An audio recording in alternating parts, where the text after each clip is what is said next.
Alright, ladies and gentlemen, I'm here on the channel, and I did say at the end of the Red Sox reaction where they trade Devers, I would pre-record this, but I decided I'm just going to do it tonight.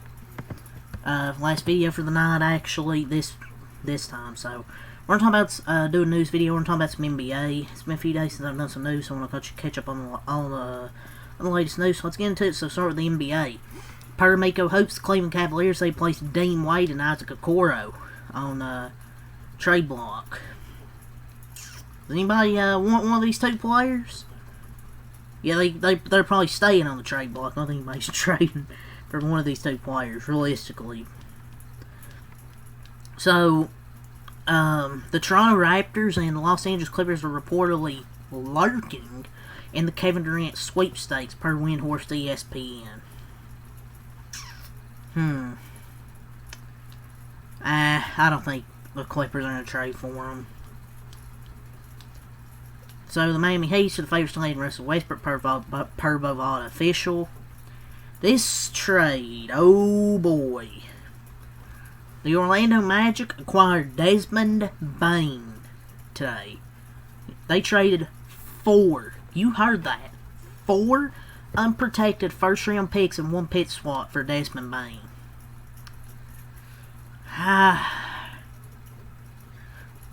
Okay, most of these, I get you if you say most of these first round picks aren't that valuable, but you're giving them up for Desmond fucking Bane, man? And Memphis is good at drafting late stars. The NBA, it's like the first round picks aren't as valuable. I don't know, man. Desmond Bane's a good player, but let's be real, man. Is he worth 4 first-round picks? We gotta be honest with ourselves here, man. If this is what Desmond Bane costs, dude, a team might have to give up like 6 first-round picks for like Giannis.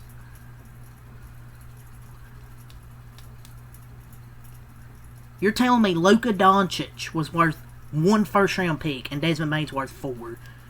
I know the Magic need an upgrade and they need scoring, and Desmond Bane can provide that, but like, dude. I mean, it's a good starting lineup. You add Desmond Bane to it with Franz Wagner and Paulo.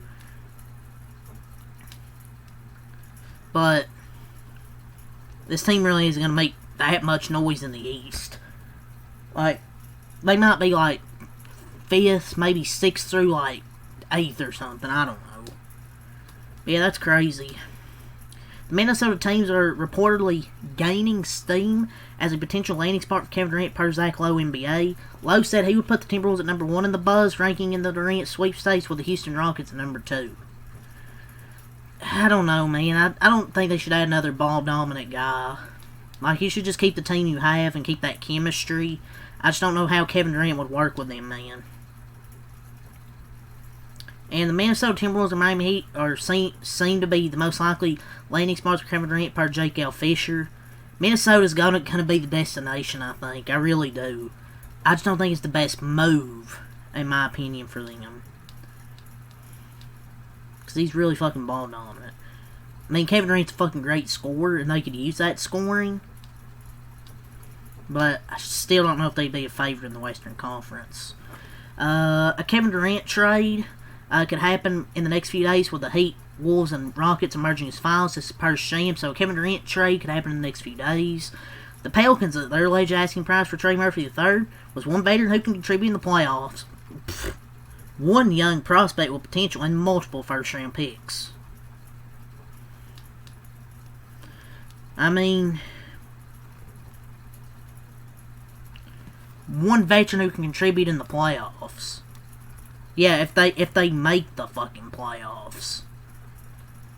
I mean, sure, they can't stay healthy.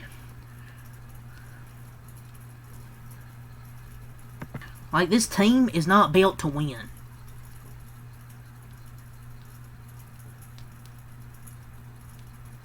Like, it is what it is, man. But yeah, that's their asking price. Doc Rivers and John Horst have presented plans to keep the Bucks core intact around Giannis, with the goal of competing for a top 6 playoff spot in the hope that Damian Lillard can return from his Achilles recovery before the end of next season, per Windhorst. The core. What core? Kyle Kuzma? Bro, talking about core. What are you going to get in free agency? What are you going to trade for? And Stephen A. at it again.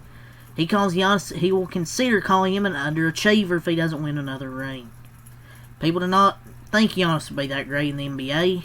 He won a ring. Why are the ratings dying? Because basketball fans are being taught that circumstances are irrelevant. Players have to win regardless. They just don't have a good roster around him right now. Freaking rage bait, man. He's a Finals MVP. He's won a championship. He's won the MVP. He's been on 9 All-NBA teams, 8 All-Stars. Won a Defensive Player of the Year award. All-Star Game MVP, Most Improved Player, All-Defensive Team, All-Rookie Team. Like, what is that as an underachiever when he was like the 15th pick in the first round? Tell me that's a fucking underachiever. Idiots, man. Fucking moron. But yeah, let's talk about some wrestling. There really isn't much wrestling news. It's kind of been kind of dry. But Cody Rhodes won the advance in the King of the Ring tournament. R-Truth and John Cena is official for next week. Alexa Bliss advanced in the Queen of the Ring tournament. So did Jade Cargill. And so did Randy Orton. So they advanced in those tournaments. Hikuleo debuted apparently before SmackDown. I think it was on Main Event. So who's the mystery man in the King of the Ring? It's Jey Uso. Yeah, dude. I don't like when they do these mystery opponents and it's fucking obvious who it's gonna fucking be. I was hoping for somebody else, man. Tired of fucking Jey Uso. Apparently, Omos shares he signed a new multi-year deal with WWE. He has? Where's he at? Like, where's he at? Is he in catering? So, per report, WWE is apparently interested in a private party. They're in AEW right now, but their contracts are expiring soon. And it doesn't surprise me. No doubt they're going to be on NXT. It's inevitable. Carlito, he has officially left WWE.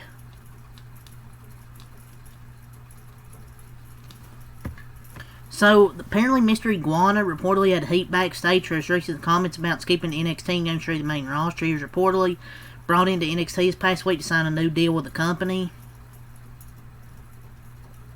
The source is Wrestling Observer.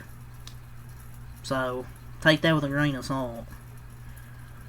There are reportedly 7 WWE stars earning over $5 million per year, with the highest paid star being Roman Reigns. Man, I don't know who the others could be. I mean, makes sense. But man, I wish I could make that much money and not show up to work. So apparently Mike Tenay, Daddy reportedly asked him, dead ass to work WWE in that AAA show, Worlds Collide, but the two sides cannot agree to a price. Triple H reportedly made the call to have GSO lose the World Heavyweight Championship as he wanted Gunther and Goldberg for the title. Goldberg showing up. That match is set to take place at Saturday Night's Main Event. It'll go head-to-head with All In. So, look, I'm only going to cover Saturday Night Main Event because I don't want to watch that, as I'm not watching a about five-hour AEW show. I'm sure it's going to be a hell of a fucking show, but still. So, let's just move on. A little bit of wrestling news there, but let's move on, ladies and gentlemen. So, let's talk about a little NFL news. Dude, the news has kind of been dry, I'm not going to lie. But the Bengals and defensive end Trey Hendrickson, they've resumed talks on a new contract. So, I don't know if the damage has already been done. We'll see. They just need to get it done at some point, man. Fucking Bengals fans have suffered enough. The Bills, they have signed their first-round pick, Maxwell Hairston, to his rookie deal. The Rams, they waived cornerback Darian Kendrick, who started 18 games last year, before missing last season with a torn ACL. The Colts, they're inducting Jim Irsay, their late owner, into the Ring of Honor prior to their Week 1 game. The cops, they're looking to arrest former NFL wide receiver Antonio Brown on a charge of attempted murder. I forgot what it was. I think it was on a live stream or something with Aiden Ross, and man, it's such a shame what it's come to, man, with him. The Raiders, they officially signed Jermaine Pratt, linebacker, to a 1-year deal. So, Brian Rolap, he was a highly respected, longtime NFL executive, who some consider as a potential successor to the NFL Commissioner Roger Goodell, but he is leaving his post as the league's EVP to become the PGA Tour CEO.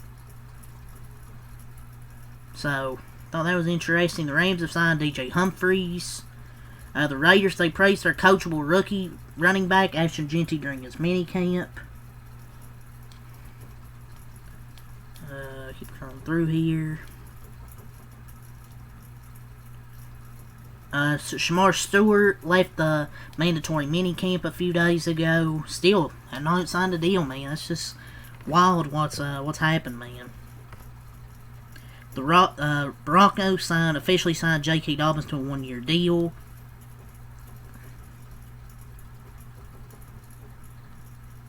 Is there anything else? Nope. So yeah, it's all the NFL. So we'll talk about a little NASCAR news. Isn't like a lot, but talk about trying to find some things. Some really sad news here. So team owner Charlie Henderson of Henderson Motorsports and Truck Series, unfortunately, passed away. I think this was on Saturday. So, man, it's heartbreaking news. Thoughts and prayers with the team and his family. Saw that news. Man, definitely sucks. So, Denny Hamlin got his waiver. And he was granted his waiver, and he'll retain his playoff points, which I think that it's paternity, same thing, medical. So, NASCAR 25 was confirmed to release late September to early October. So there's some news about the new NASCAR video game.